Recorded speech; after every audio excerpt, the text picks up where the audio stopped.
Well, good morning. It is still morning by a few minutes. Thank you for joining me today on this Tuesday as we come back to spend some time in the truth. We're in Exodus chapter 4. Yesterday we looked at the beginning of the objections, concerns that are weighing on Moses' heart, this call that God has given to him to go back to Egypt, to go before the elders of Israel, to go before Pharaoh, to share his message with them. Brings some questions to the mind of Moses. And Moses offered his first concern yesterday as we looked at chapter 4 up through verse 9. And God had an answer, perfect answer. I'm going to give you these three signs. You can throw your staff on the ground, it'll become a serpent. When you grab it by the tail, it'll become a staff. You can do the leprosy. You can stick your hand inside your cloak. When you pull it out, it'll be leprous. When you put it in again and pull it back out, it'll be healed. Something only God could do. And the last one, if it goes that far and you need to, you can take some water from the Nile, pour it on a dry part of the ground, and it will become blood on the ground. So Moses' first question, his first but, has been answered by God. We come now to verse 10, and the second one comes. So the signs that God gave to Moses didn't answer all of his questions. He has another one. And he's going to express that here in verse 10. Verse 10 says, "But Moses said to the Lord, O my Lord, I am not eloquent either in the past or since you have spoken to your servant, but I am slow of speech and of tongue." So here comes another but. Made me think about myself, made me think about us as we respond to the commands of God in his word, the leading of God in our lives, submitting to his will. Are we willing to do that and follow? Or do we, as Moses does here, and is I guess normal in our humanity, does the but reflex kick in? Can we just simply accept the fact by faith that God said, do it? I need to obey it, and I need to follow, trusting fully that God can accomplish what he said he would? Or do I shift into the but reflex where I start coming up with these questions or concerns, doubts in my own mind that I'm trying to, in every way, I believe, use as some excuse or some reason in my own mind not to have to obey. I can neglect what God said because I have this concern or that. Sorry, I got a light missing, so I don't look the same today. What do you know? There you are. We often get into that, and I'm not in any way, please, I'm not in any way pointing a finger at Moses and saying you got a problem, because Moses isn't the only one. All of us struggle with what God has made very clear to us in his word, the things that he's told us to do. We often kick in the butt reflex and start throwing out these things that we need to be worried about that in relation to what God said to do. And so Moses is in that mode right now. The first but was, they're not going to believe me. But what if they don't believe me? God answered that. Now comes the second one. But now Moses is reflecting on his own ability to communicate. And he's saying, I'm not good at this. But I'm not good at it. I'm not eloquent. I'm not good with words. I struggle to communicate with people. You know that. It's been the past and it is today. It's the same. I haven't changed. I've always had this problem. So he expresses that to God, his concern. Verse 11, we have God's response. Then the Lord said to him, Who has made man's mouth? Who makes him mute or deaf or seeing or blind? Is it not the Lord? So God said, who's in charge here? Who made your mouth? Who gave you the ability to communicate? Who gave you speech? Me. I did. Are you going to minimize what I'm telling you you can do? Sometimes I think we do that. I know I've done that in the past in my life. I've been a pastor for 26-ish years. Boy, if you would have asked me when I was 18 or told me when I was 18, boy, you're going to be a pastor, I would have said, you're crazy. I'm not good at that. I'm not good at standing up in front of people and talking to them. I'm not outgoing like that. It's not going to happen for me. That's what I would have told you at 18, 20, 25. That would have been the case. Even after graduating from seminary, it would have been the case. I don't want to be a senior pastor. No interest. I'll be happy to serve God as an assistant pastor, helping with music and other ministries, and I'm happy to serve in that capacity. I don't want to stand in front of people every week and proclaim the word of God. That's just not me. I'm not good at that. So I understand Moses' apprehensions here. But I've also seen God take someone who was very uncomfortable standing in front of people and speaking publicly in front of them, and over the years has refined and changed and molded and shaped. Why? Because I didn't make my mouth. If it's God's will for me to be in the position I'm in, then I have to walk by faith and trust him that he's going to provide that. And that's basically, I believe, the answer he gives to Moses. Moses, who are you trusting in? You say you can't, but are you trusting in you? Because, yeah, maybe you can't, but I, the one who made your mouth, the one who decided to give you the ability to speak, because I could have made you mute, I could have made you deaf. Any of those things would have been possible. I could have done all of that, but I chose to make you speaking. And I'm commanding you now to speak. Go do it. Interesting. Verse 12, now therefore go, and I will be with your mouth and teach you what you shall speak.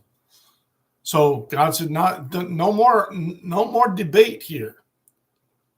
I made your mouth. I can cause you to speak. I will teach you what to say. I will give you the words. I will be the motivation behind the words that you share. So don't worry about that. I will teach you what to say. Literally set in motion the things that you're about to say. Pretty amazing what God is able to do in the hearts and lives of his people.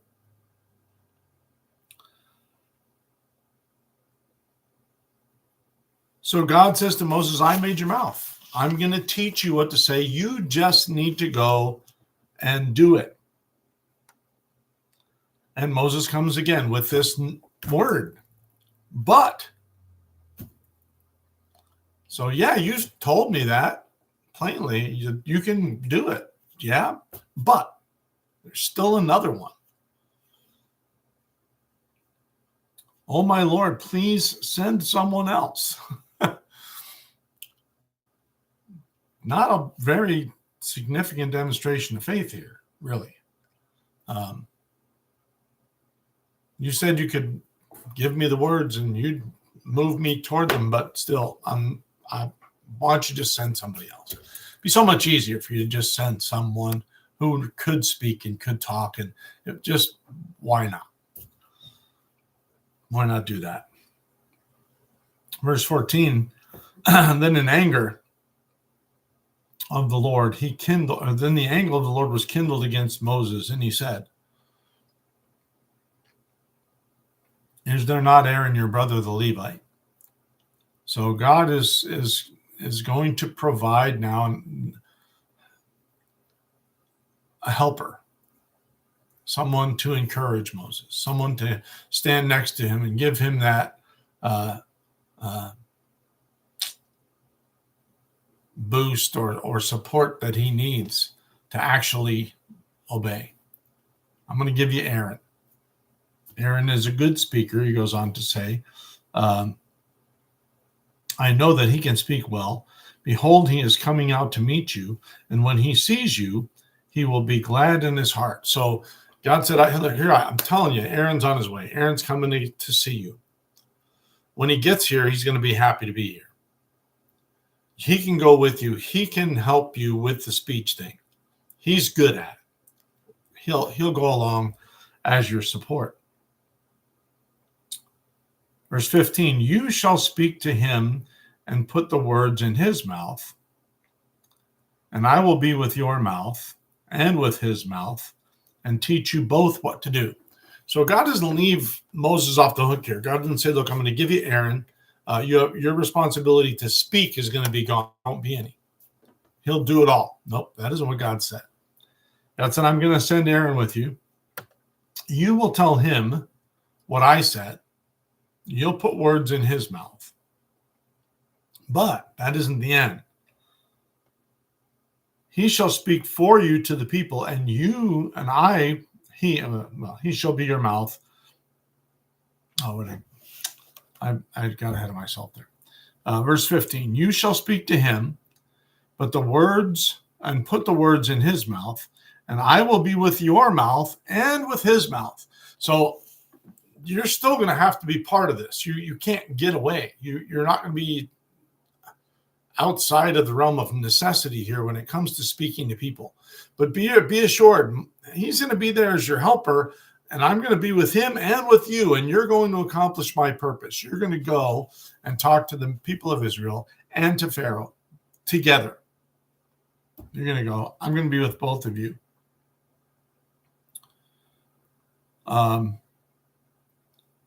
I'll teach you both what to do. So I'm going to give you both the motivation, the words to say. Verse 16, he shall speak for you to the people, and he shall be your mouth, and you shall be as God to him. So the picture here of what God is saying to Moses, you to Aaron. In other words, God is establishing here the fact that Aaron is not going to become the leader. Aaron is not going to become the one who drives the deliverance of my people as my human representative. He's there to help you. You are going to be you are my choice. You are the one who's going to lead the people, just as if I was leading them. And so my words coming from you will be to Aaron, just as if I said them, because they're coming from me. They come from me to you and from you to him. So when you say them, it'll be just as if I said them. So in that sense, you'll be like God to Aaron. You'll be the leader. I'm grateful that God established Moses here specifically and said, you are still going to be the leader. Whether Aaron goes along to help you or not, that's not the point. The point is you are the one I've chosen. You will be the leader, and he will be the follower.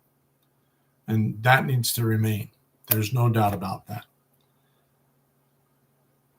Verse 17, and take in your hand the staff with which you shall do the signs. So you're going to be going. Here's your support. You had these objections or concerns or doubts or fears, whatever they are. You had them. I gave you assurance. So here's the things that you have to take along.